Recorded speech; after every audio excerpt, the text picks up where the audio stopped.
આજના વિડીયોમાં આપણે સાંભળીશું શીતળા સાતમની વાર્તા। હિન્દુ ધર્મમાં શીતળા માતાનું પૂજન કરવાનું ખૂબ જ મહત્ત્વ છે। આ વ્રત શ્રાવણ વદ સાતમના દિવસે થાય છે। આ દિવસે શીતળા માતાનું પૂજન થાય છે। સૌભાગ્યવતી સ્ત્રીઓ આ વ્રત કરે છે। વ્રત કરનાર સવારે ઠંડા પાણીથી નહાવું, આખો દિવસ આગલા રાંધણ છઠના દિવસનું રાંધેલું ટાઢું જ ખાઈ શકાય, ચૂલો સળગાવાય નહીં, શીતળા માના નામનો દીવો કરીને કથા કહેવી અને સાંભળવી। શીતળા માનું વ્રત કરવાથી સૌને ભાગ્ય, ધન અને સંતાનની પ્રાપ્તિ થાય છે। શીતળા સાતમની વાર્તા। એક ગામમાં દેરાણી જેઠાણી તેની સાસુ સાથે રહેતી હતી। બંને વહુઓના ઘરે દેવના દીધેલ એક એક દીકરા હતા। મોટી વહુ ઈર્ષ્યાળુ હતી, જ્યારે નાની વહુ ભલી, ભોળી અને પ્રેમાળ હતી। એક વખત શ્રાવણ માસના રાંધણ છઠનો દિવસ આવ્યો। સાસુએ નાની વહુને રાંધવા બેસાડી। નાની વહુ મધરાત સુધી રાંધતી હતી। એટલામાં ઘોડિયામાં સૂતેલો છોકરો રડવા લાગ્યો। આથી બધું કામ પડતું મૂકીને વહુ છોકરાને લઈને જરા આડે પડખે થઈ અને થાકના લીધે જોત જોતામાં ઊંઘી ગઈ। ચૂલો સળગતો રહી ગયો। વહુ તો છોકરાને સુડાવવામાં પડી હતી। મધરાત પછી શીતળામાં ફરવા નીકળ્યા। તેઓ ફરતા ફરતા નાની વહુના ઘરે આવી પહોંચ્યા અને ચૂલામાં આડોટવા લાગ્યા। પણ આ શું? શીતળામાના શરીરે ઠંડક લાગવાને બદલે લાઈ લાગવા લાગી।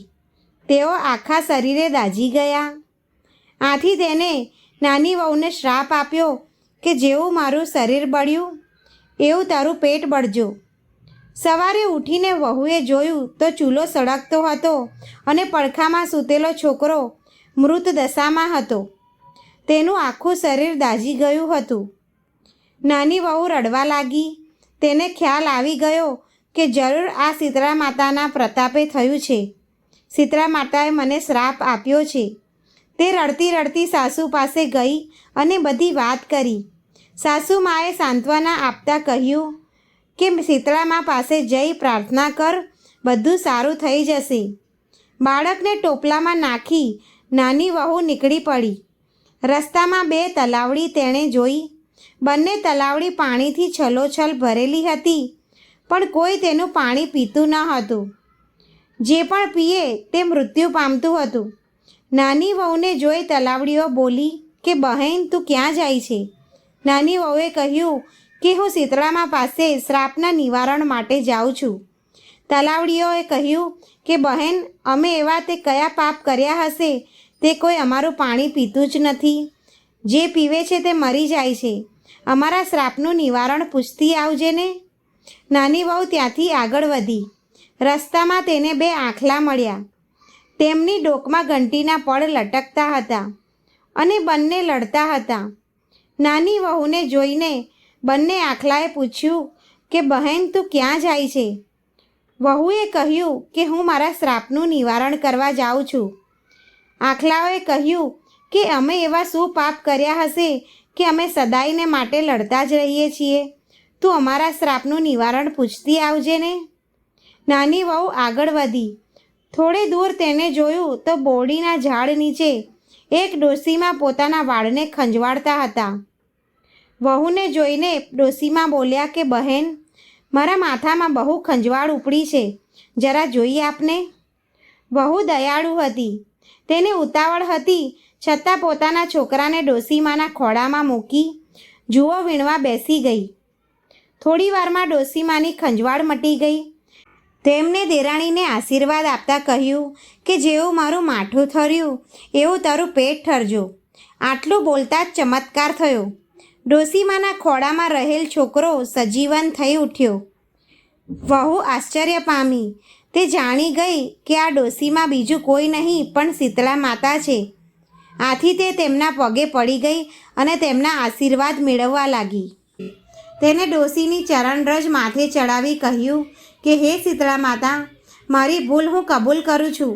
તમે મને ક્ષમા આપી મારા છોકરાને સજીવન કર્યો તે સારું કર્યું, નહીંતર મારી સી હાલત થાત। શીતળામાં બોલ્યા કે બેટી, વ્રત કરનારે બધું ધ્યાન રાખવું જોઈએ। તેમાં ભૂલ થાય તો વ્રત ફળે નહીં। હવે ભૂલ નહીં કરું, કહી વહુએ તલાવડીના દુઃખની વાત કરી. શીતળા માતાએ કહ્યું કે આગલા ભવમાં એ બંને તલાવડી શોક્યો હતી. બંને ઝેરેલી, રોજ લડે, ઘરમાં વલોણું હતું, પણ કોઈ છાશ લેવા આવે તો તેમાં પાણી નાખીને આપે. આથી તેનું પાણી કોઈ પીતું નથી. હવે તું જઈને તેમાંથી એક ખોબો પાણી પીજે, એટલે એમના પાપ દૂર થઈ જશે અને બધા તેનું પાણી પીવા લાગશે. આખલાના પાપના નિવારણ માટે શીતળા માએ કહ્યું કે આગલા ભવમાં બંને સ્ત્રી રૂપે દેરાણી જેઠાણી હતી. બંનેના આવા ટૂંકા મન કે ઘરમાં ઘંટી અને ખાંડણીયું છતાં કોઈને દળવા ખાંડવા દે નહીં. એ પાપે આ ભવમાં આખલા સ્વરૂપે બંને લડે છે. હવે તું જઈને બંનેના ગળામાંથી ઘંટીના પડ છોડી નાખજે, એટલે બંને લડતા બંધ થઈ જશે. શીતળામાં આશીર્વાદ આપી અંતર ધ્યાન થઈ ગયા અને વહુ સજીવન થયેલા છોકરાને લઈને ઘર તરફ ચાલી નીકળી. રસ્તામાં તેણે પેલા બે આખલાના ગળામાંથી ઘંટીના પડ છોડી નાખ્યા, એટલે તેઓ લડતા બંધ થઈ ગયા. આગળ જતાં તલાવડી આવી. વહુએ તેમાંથી એક ખોબો પાણી પીધું. તે સાથે જ ત્યાં આગળ પંખીઓ ઉડી ઉડીને આવ્યા અને પાણી પીવા લાગ્યા. ઘરે જઈ વહુએ જીવતા છોકરાને બતાવ્યો તો સાસુને આનંદ થયો, પણ જેઠાણી મનમાં કોલસા જેવી થઈ ગઈ. શ્રાવણ માસ આવતા જેઠાણીના મનમાં થયું કે હું પણ દેરાણીની જેમ શીતળામાના આશીર્વાદ મેળવું. રાંધણછઠના દિવસે જેઠાણી છોકરાને ઘોડિયામાં સુવાડીને રાંધવા બેઠી. છોકરો રડવા લાગ્યો, એટલે ચૂલો સળગતો રહેવા દઈને છોકરાને ધવડાવતી તે સૂઈ ગઈ. ફરવા નીકળેલા શીતળામાં ઘરમાં ચૂલો સળગતો જોઈ ચૂલામાં ખૂબ આડોટ્યા. આથી તેમના શરીરે ફોલ્લા પડી ગયા. ક્રોધી ભરાયેલા શીતળામાએ શ્રાપ આપ્યો કે જેને મારું શરીર બાળ્યું તેનું પેટ બાળજો. સવારે જેઠાણીએ ઘોડિયામાં જોયું તો છોકરો બળીને કોલસા જેવો થઈ ગયો હતો. સાસુએ કહ્યું, તને શીતળામાએ શ્રાપ આપ્યો છે, માટે તું શીતળામા પાસે જા અને કહે કે માતા, મારી ભૂલ થઈ છે, મારા છોકરાને સજીવન કરો. જેઠાણી મરેલા છોકરાને ટોપલામાં મૂકી શીતળામા પાસે ચાલી. રસ્તામાં પેલી તલાવડીઓએ પોતાનો સંદેશો શીતળામાને પહોંચાડવા કહ્યું તો જેઠાણીએ ગુસ્સો કરીને કહ્યું, હું વળી ક્યાં પારકી પંચાત કરવા બેસું, હું તો આ ચાલી. આગળ જતાં પેલા આખલા મળ્યા તો જેઠાણીએ કહ્યું, હું કાંઈ તમારી વાત સાંભળવા નવરી નથી. જેઠાણી ત્યાંથી નીકળીને ઝાડ આગળ બેઠેલા ડોસી પાસે આવ્યા. ડોસીમાં બંને હાથે માથું ખંજવાળી રહ્યા હતા. એ શીતળામાં હતા. ડોસી કહે, બહેન, જરા મારું માથું જોઈ આપને, મને શાંતિ વળે. જેઠાણી મોં મચકોડી બોલી કે હું તારા જેવી નવરી નથી, હું તો આ ચાલી. ડોસી બોલ્યા કે બાઈ, કોઈનું ભલું કરીએ તો આપણું ભલું થાય. જેવા કર્મ એવા ફળ મળ્યા વગર રહેતા નથી. માટે મારી પાસે બેસ અને મારા માથામાં હાથ ફેરવીને જેવું હોય તેવું જોજે. સાંભળ્યું ના સાંભળ્યું કરી જેઠાણી ચાલી નીકળી. ક્યાંય શીતળા માતાના દર્શન થયા નહીં. તે ડોસીના સ્વરૂપમાં શીતળા માતાને ઓળખી ન શકી. સવાર તે મરેલા છોકરાને ટોપલામાં પાછો લઈ આવી. રોતી કકડતી ઘરે પાછી આવી.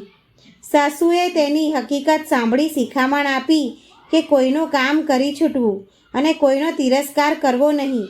નમે તે સૌને ગમે. જય શીતળા માતા. તમે જેવા દેરાણીને ફળ્યા એવા વ્રત કરનારને, કથા વાંચનાર સાંભળનાર સૌને ફળજો. સૌના મનની ઈચ્છા પૂરી કરજો. જય શીતળા માતા. જો મિત્રો તમને આ વ્રતકથા પસંદ આવી હોય તો આ વિડીયોને લાઈક કરજો, શેર કરજો અને ચેનલને પહેલીવાર જોઈ રહ્યા હોય તો સબસ્ક્રાઈબ જરૂર કરો.